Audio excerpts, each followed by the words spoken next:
Hello po, magandang tanghali para sa inyong lahat at welcome sa ating pong Midday Boost program ngayon pong araw ng Wednesday. At still, I really believe na karamihan, kung yung iba sa inyo hindi nakadating kahapon, 'di ba, Tuesday, I believe mas marami-rami na sa inyong available ngayong araw na ito.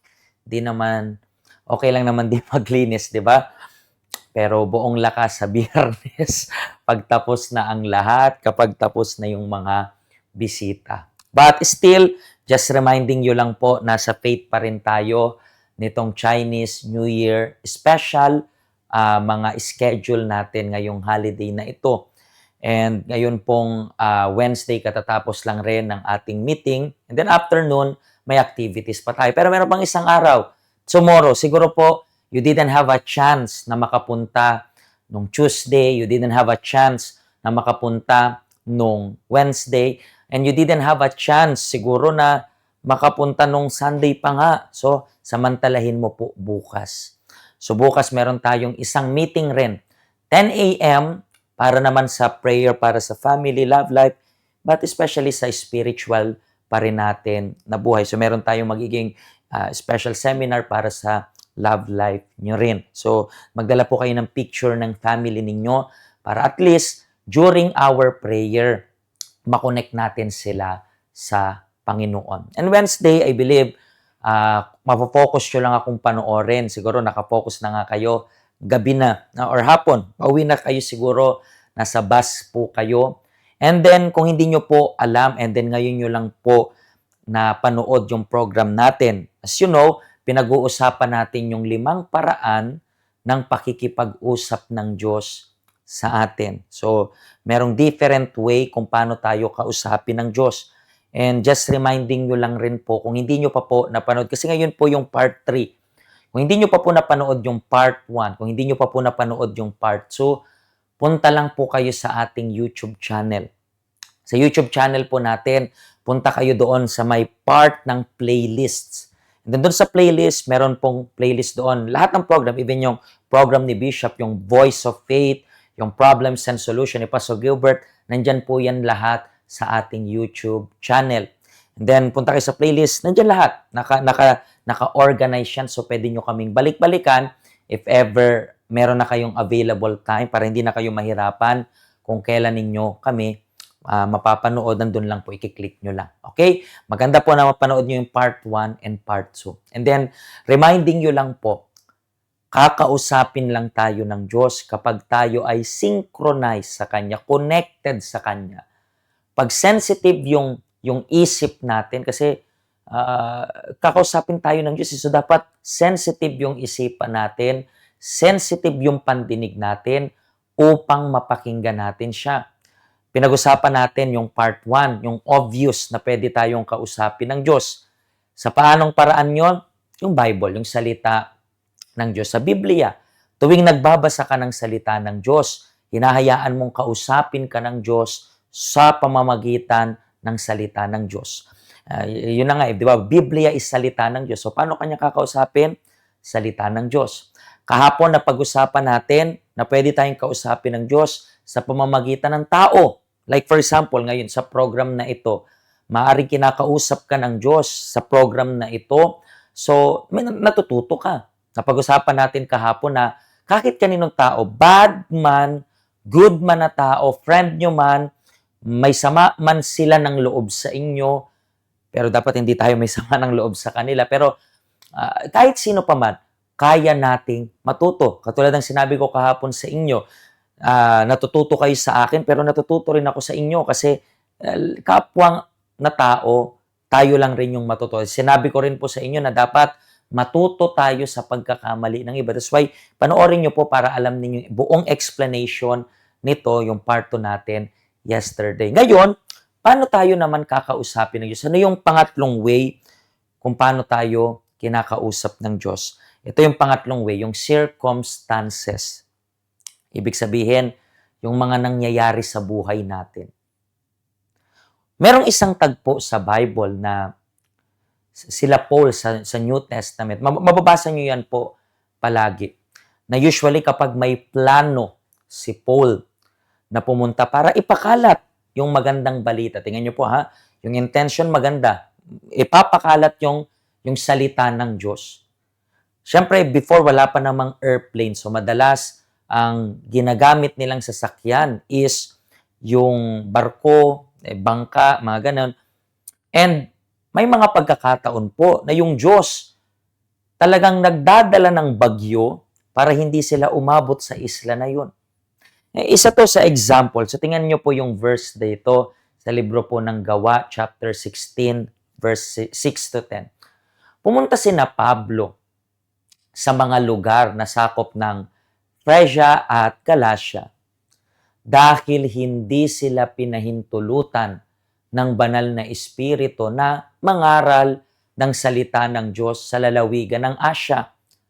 Pagdating nila sa hangganan ng Mysia, gusto sana nilang pumunta sa Bitinya, pero hindi sila pinahintulutan ng espiritu ni Jesus. So dito po makikita nyo po yung circumstances. And you have to be very sensitive sa tinig ng Diyos when it comes about pangyayari. Nung Monday, I was explaining sa mga tao na madaling sabihin na ganito.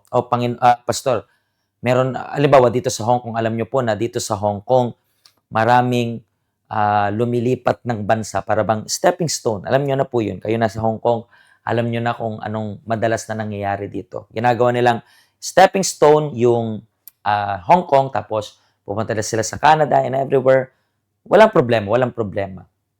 And usually kapag nag-a-apply sila, meron silang thoughts na ganito, o kapag natuloy ako, kalooban ng Diyos. Pag di ako natuloy, hindi kalooban ng Diyos. Parang pagpapakinggan mo, parang tama. Pero madali kasi yung ganyang klase ng way na timbangan mo kung kalooban ng Diyos or hindi. Pero may mga pagkakataon, sabihin natin, matutuloy ka. Kahit hindi yun kalooban ng Diyos na pumunta ka dun sa bansa na yun. Bakit? Kasi nag-apply ka eh. Nag-apply ka, so may possibilities talaga na matuloy ka dyan. Kahit hindi kalooban ng Diyos. Kasi bago ka nag-apply, dapat ang tanong mo, Panginoon, kalooban mo bang mag-apply ako or hindi? Hindi. Pag natuloy, madaling sabihin yung ganyan. Pag natuloy, kalooban ni Lord. Kapag hindi kalooban ni Lord. Madaling sabihin yung ganyan. Pero dapat pag-analyze mo pa lang ng sitwasyon. Like for example, sabi ko nga, walang problemang pumunta ka sa bansa kung saan mo gusto. Pero lagi kong rene-remind kayo, doon ba sa bansang mapupuntahan ninyo, mas lalago yung relationship mo sa Diyos. Kapag pinag-usapan pa lang natin yung panlalamig, dyan ba sa pupuntahan mong bansa, kahit matuloy yan, kahit pa natuloy yan, dyan ba kung saan ka nakatirik ngayon, dyan ka nakatayo, okay ba yung relationship mo sa Diyos? Or kahit hindi okay yung relationship sa Diyos, kasi nga natuloy ka naman dyan, anong nasa isip mo? Kalooban ni Lord? I don't believe na kalooban ni Lord na nasa isang lugar ka, tapos yung pag-ibig mo sa Kanya manlalamig. I don't believe dyan.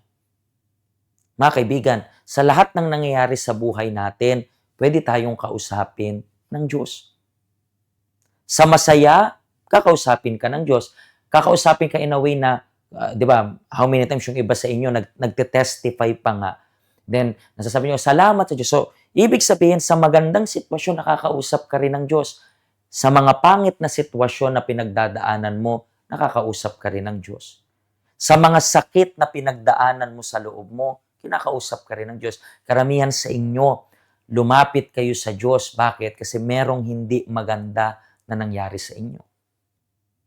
I believe, mas less yung tendency na lumapit tayo sa Diyos kapag everything is okay. So madalas, ginagamit ng Diyos yung nangyayari para tawagin ka niya, para makausap ka niya. So mga kaibigan, imbis na nasumpain mo yung buhay mo, kasi marami pong mga tao kapag merong hindi magandang nangyayari sa buhay nila, ganito sila mag-isip. Dahil nga hindi maganda yung nangyayari, imbis na tanungin yung Diyos, Panginoon, anong purpose nito? Ang ginagawa nila, sinusumpa nila yung buhay in a way na walang kwenta yung buhay na 'to, puro pagdurusa na lang. Mga kaibigan, kaya mo maging mature ka. Sa lahat ng nangyayari, puwedeng may ituro yung Diyos. Positive man na nangyari, negative man, you just stop for a while, be synchronized sa Diyos and sabi mo pa, "Oh, Panginoon, bakit nangyari 'to? Anong gusto mong matutunan ko kaya hinayaan mo 'tong mangyari?" Sa case nila, na-gets nila, nung hindi sila natuloy, hindi sila pinahintulutan ng Diyos. So, hindi ako magsasabi kung yan yung sinasabi sa'yo ng Diyos or hindi. Bakit?